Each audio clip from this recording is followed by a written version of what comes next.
Venezuela dikabarkan telah menyiapkan berbagai taktik jika sewaktu-waktu pecah perang dengan Amerika Serikat. Ketegangan kedua negara kembali meningkat setelah Presiden Amerika Serikat Donald Trump memerintahkan penutupan wilayah udara Venezuela dan wilayah sekitarnya pada Sabtu 29 November 2025. Trump juga berulang kali menyatakan adanya kemungkinan perluasan operasi militer Amerika terhadap kapal-kapal yang diduga terkait jaringan narkoba di kawasan Karibia dan Pasifik.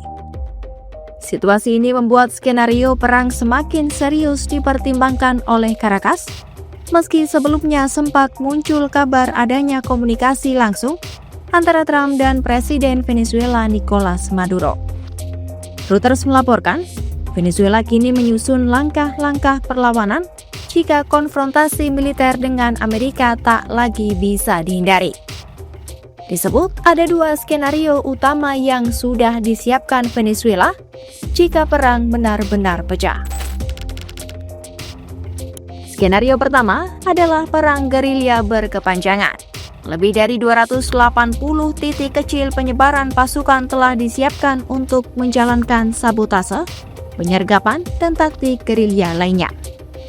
Maduro bahkan sempat memamerkan rudal bahu ikla buatan Rusia di televisi pemerintah. Diperkirakan Venezuela memiliki sekitar 5.000 unit rudal tersebut. Jika serangan terjadi, unit-unit kecil ini disebut akan berpencar dan bersembunyi untuk melancarkan serangan sporadis terhadap musuh. Skenario kedua dikenal dengan istilah anarkisasi.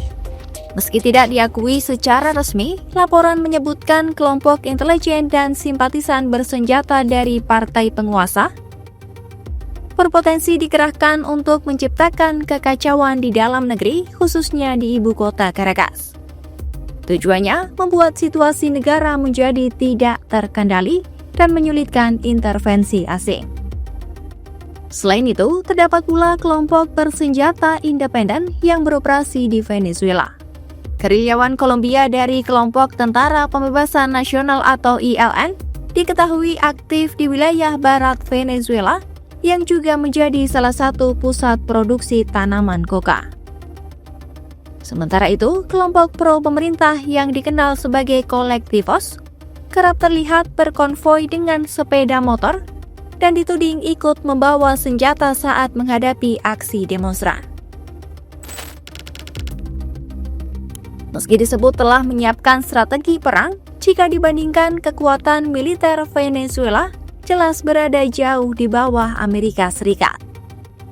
6 sumber yang mengetahui kondisi di Caracas menyebutkan, militer Venezuela mengalami pelemahan akibat minimnya pelatihan, gaji rendah, serta peralatan tempur yang sudah usang. Sejak menjabat pada 2013, Maduro memang dikenal menjaga loyalitas militer dengan menempatkan para perwira di berbagai jabatan sipil di pemerintahan. Namun di lapangan, prajurit biasa hanya menerima gaji sekitar $100 AS per bulan atau setara lebih dari 1,5 juta rupiah atau hanya 1/5 dari upah minimum di negara itu sendiri. Kondisi ini memicu desersi di sejumlah unit militer. Bahkan para sumber memperkirakan jumlah pembelot akan meningkat drastis jika Amerika benar-benar melancarkan serangan terbuka.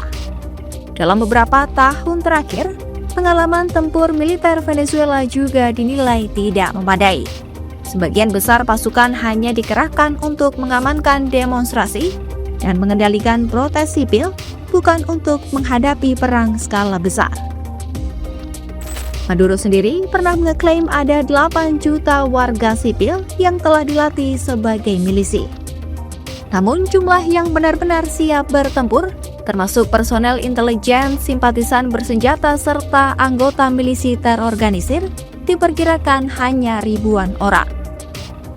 Dari sisi alutsista, Venezuela memang memiliki sekitar 20 unit jet tempur Sukhoi yang dibeli dari Rusia pada awal tahun 2000-an. Namun, armada tersebut dinilai sama sekali tidak sebanding untuk menghadapi kecanggihan militer Amerika termasuk pesawat pengebom siluman seperti B-2. Helikopter, tank, dan peluncur rudal bahu buatan Rusia yang dimiliki Venezuela juga dianggap sudah tertinggal dari teknologi tempur modern. Seperti diberitakan, sejumlah organisasi masyarakat sipil, oposisi, dan pemerintah Amerika Serikat menuduh rezim Maduro memiliki hubungan dengan jaringan narkoba dan kelompok kekerasan. Namun pemerintah Venezuela selalu membantah keras semua tudingan tersebut. Caracas menyebut tuduhan dari Washington hanyalah alasan untuk menggulingkan pemerintahan yang sah dan merebut cadangan minyak Venezuela yang sangat besar.